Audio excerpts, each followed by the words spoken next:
difference. We have prepaid members, but we have pay-as-you-go golfers. It's such a wedge between the two, and that came out in our pay-as-you-play focus group. Unequal treatment is perceived somewhat by that comment. The loss of the prepay is not equal to the loss of the revenue.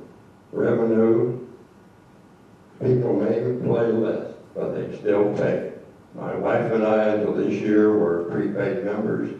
We were now pay-as-you-play members, and we have played probably 10 to 12 times a month. However, that's slightly less than a break even. What I'd like to see is books with tickets available. You take time? I'll be back.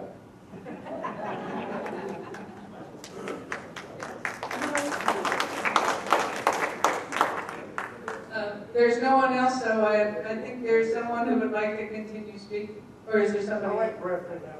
Griff, you're back on stage.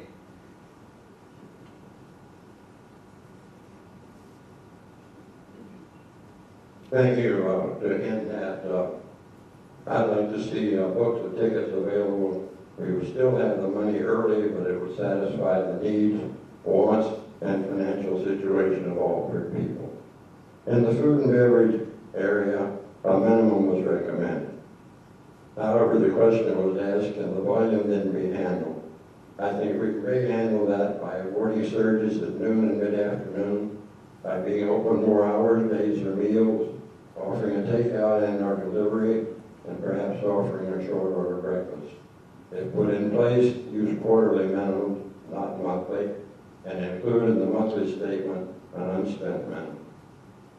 Performance against others like us should be reported as it is reported in the McCaffrey report. We do have less reliance on fees for food and beverage and golf. We have lower operating losses, quote unquote. Our expenses are in line with others, though not covered in the report. We should make a comment that we have a fully funded reserve so that all residents understand. In summary, we should stress overall ownership of facilities, equal expenses for trees to support, the importance of the golf course and grounds, and the maintenance of the village of our homes and lifestyle. And as a closing thought, even if we close the golf course, we would still have the money that the golf course pays today to support walking trails, bicycle trails, or a forest. So we would still have that expense, even though it's paid today by the golf course and shown at the golf course expense. Thank you very much.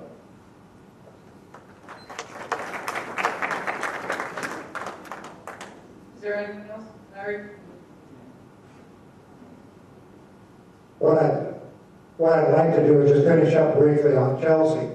Chelsea is a fair system that allows, but what it does require is an individual to make a decision 8 or 9 days out if they want to play at the prime times and compete with everybody else for tee time.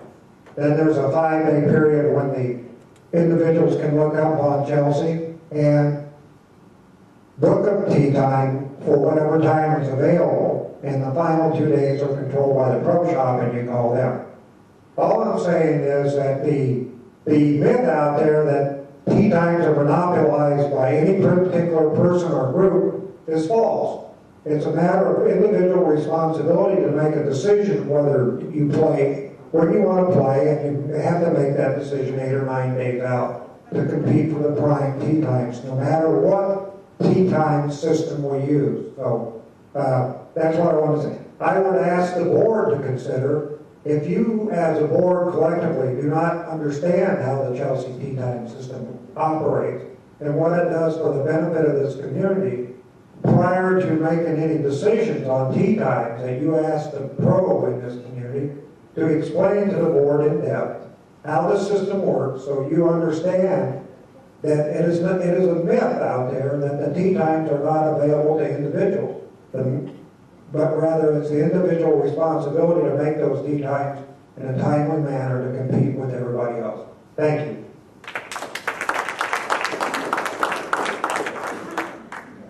My name is Larry Gray. A little bit of response to what Larry Lankey said.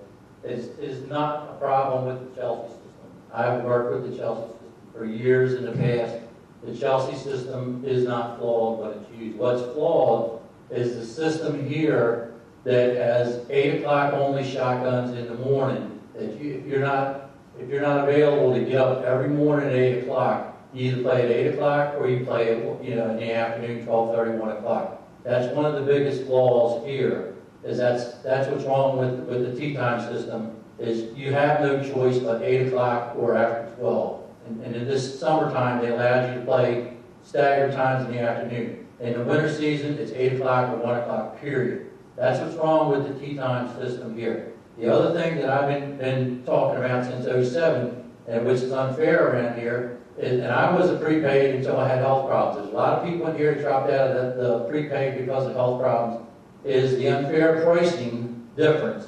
And there's guys who was on the board for years that got up and bragged on the board meetings that how they were paying $7 because they played $7 a day. And at times, a couple years ago, we were paying $41 in the winter to play a round of golf because we couldn't physically play every day of the week. Right now, in the mornings, it's like $24 and change, and in the afternoon, it's $21. The price should be fair for everybody in here because everybody is paying for this golf course. That's what some of the biggest problems is. It's the inequity in here for the same thing that we all own is we're being charged astronomical prices. One of the biggest things was brought out in the focus group and was brought out by this analysis group was the inequity. And they said if you don't lower the prices down and fix what's broke, the prepaids are going to end up paying $5,600 by 2015, or your dues are going to go up $47 a month by 2015. And I pulled my notes out from November 2007, where I came here and stood, and I tried to tell the residents, if they don't do something soon, your dues are going to go up and up and up. It's exactly what the analysis group said was, one or the other's got to be fixed. You either make the golf more equal and get the people coming back in here to play golf, or your dues are going to go up. And that's exactly what one of the major things that came out of that meeting was, one or the other's got to be fixed. The system is broken as it is. You can't have shotguns every day of the week.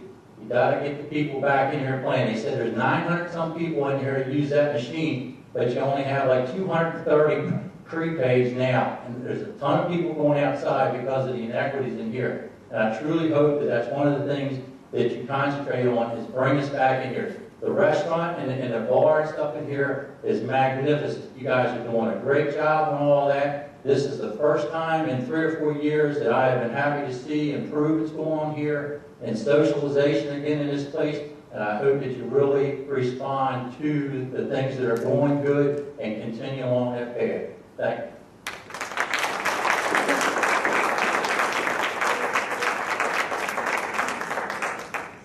Is there anyone else that would like to make a comment? Yes. Russ, Stephanie?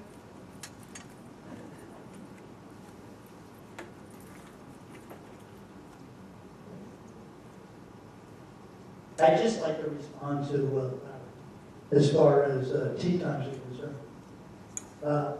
We have 3 leagues that are currently utilizing the golf course 3 days a week. We have a men's day, a ladies' day, and we have a couple.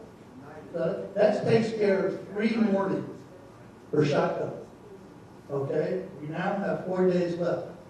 Okay? Sunday is tea time. That means we have 3 days left. There's no shotgun on Sunday morning, and there's very few people that play on Sunday. On Tuesday, or I'm sorry, on Monday and Thursday, we have shotgun. And on Saturday. Now, the shotguns are, because of the volume of people that we have here during the